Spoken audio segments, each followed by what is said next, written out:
Dragon Ball Z Team Training. Now this is a Pokémon FireRed ROM hack, and it is a interesting one. Now, I used to absolutely love playing Pokemon ROM hacks, especially of the Game Boy Advance games. So I used to play a pile of them. Like, I played some really bad ones, not gonna lie, and then I played some really good ones that I absolutely loved and I would love to do videos on, since I recently got back into playing some Pokemon ROM hacks and started off with Dragon Ball Z Team Training, which I played a long time ago on one of the earlier versions, like back when it was first being created. And so yeah, I haven't played any ROM hack, honestly, probably in about 7 or 8 years. So it's been a long time, and I'm super excited to have gotten back into it because I used to love playing Pokemon ROM hacks. Now, for those of you that don't know what a ROM hack is basically what it is you're taking a base game like Pokemon FireRed in this case, and it is a fan-made kind of altercation into a different game using the same base game as Pokemon FireRed. So there is a lot that goes into these games, and there's actually a lot of coding and different things that the people that create these ROM hacks have to do and have to learn about, which is way over my head and a lot smarter than me for when it comes to computer programming and creating games or anything.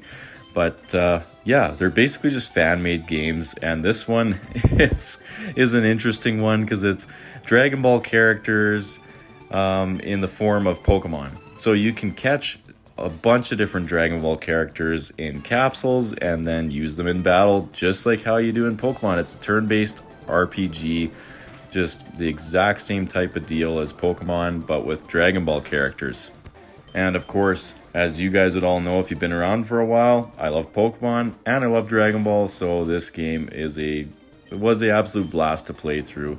It's kind of different for sure, and some of the sprite work isn't great, and then some of the sprite work's actually amazing. Like, I think a few sprites, they honestly look like they were taken from a few of the DS Dragon Ball games.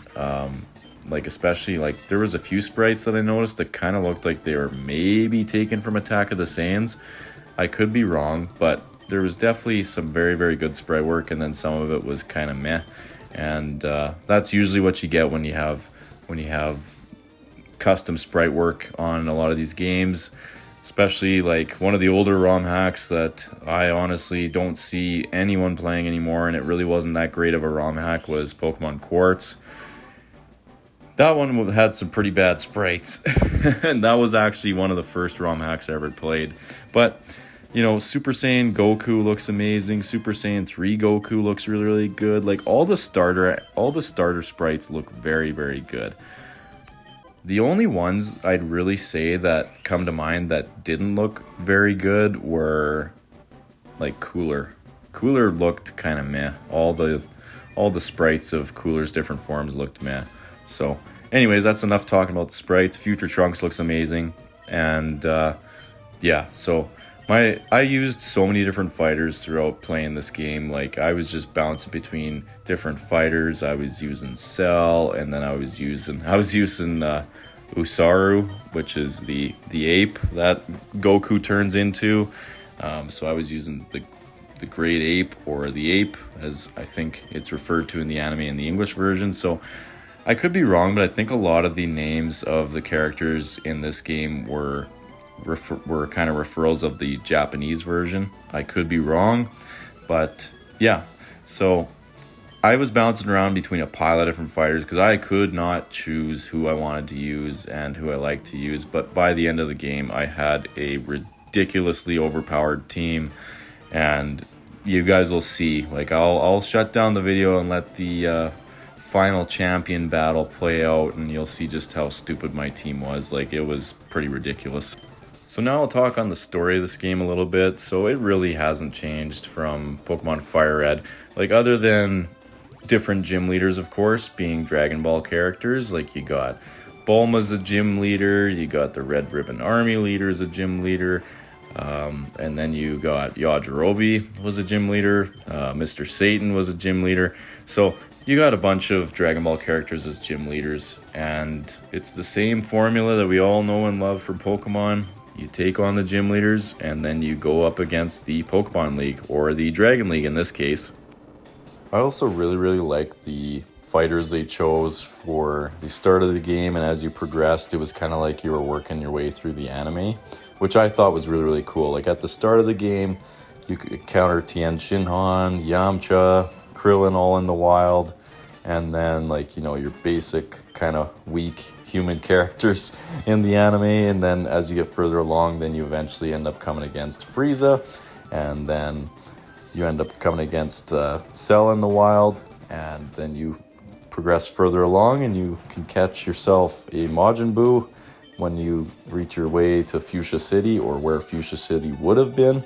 And then yeah, once you're done kind of progressing through the game, like I kind of think the main story of this game through your first round of taking on the Pokemon League was basically the Dragon Ball Z anime. And then the post game was kind of a mix of Dragon Ball GT with some characters from GT, and then also Dragon Ball Super.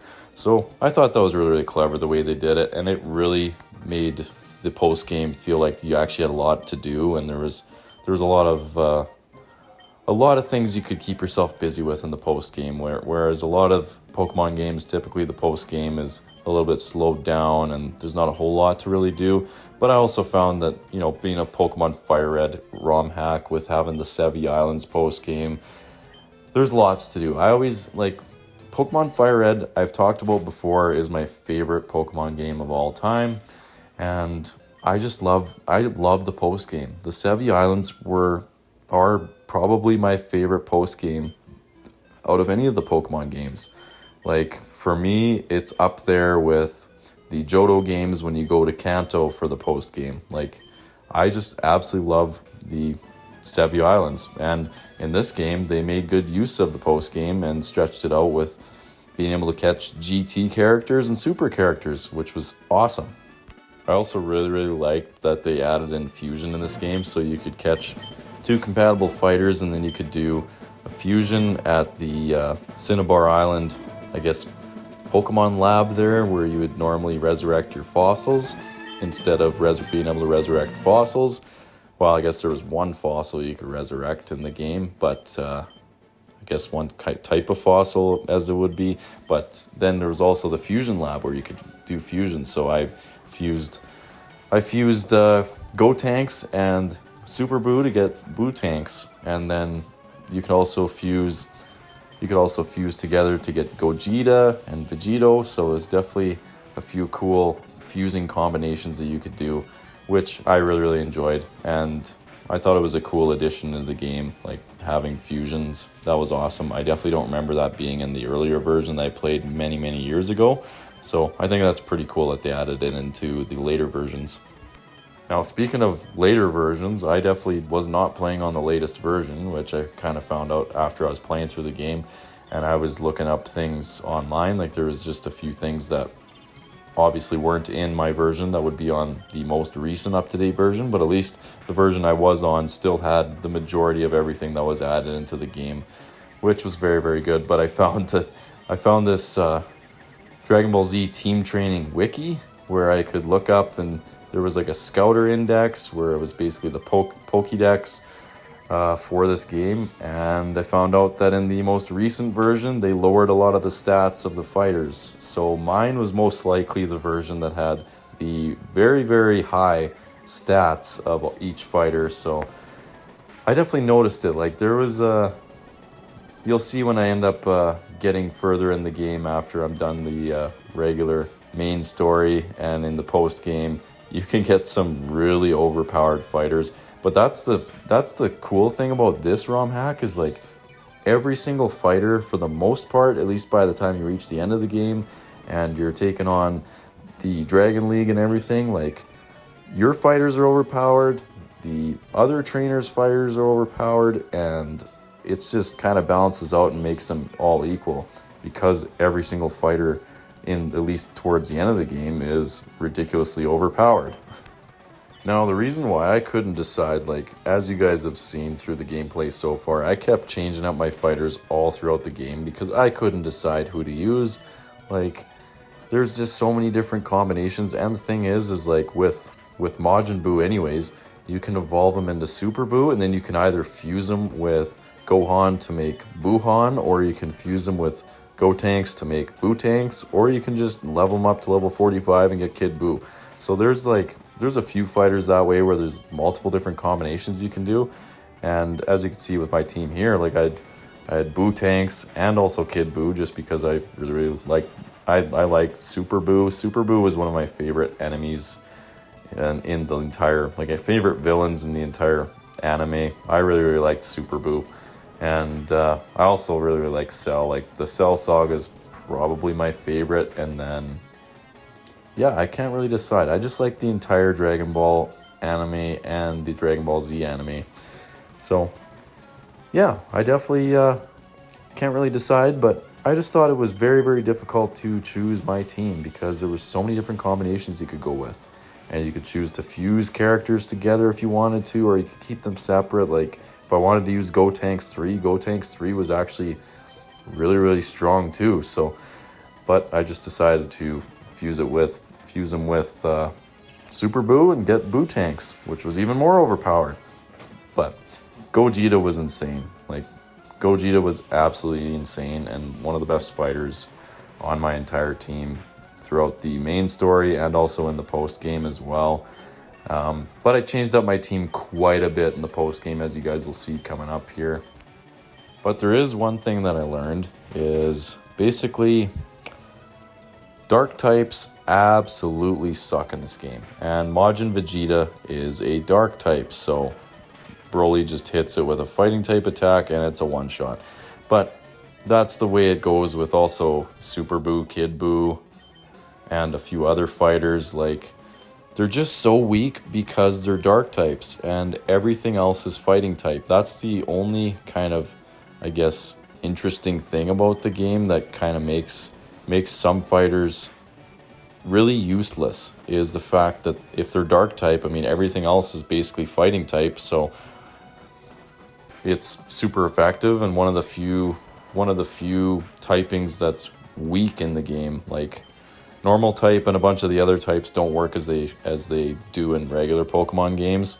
So that was the only thing that I thought was kind of interesting, is if they're going to have dark types in the game and be weak to fighting types, I would think they would also make it neutral and just make everything neutral maybe. I don't know where the thought process was, but that was the only kind of, not really pet peeve of mine with the game, but kind of interesting thing I noticed is, like, with Kid Buu, for example, Kid Buu was dark type, and Kid Buu was extremely weak against everything because everything else either is fighting type or has fighting type moves.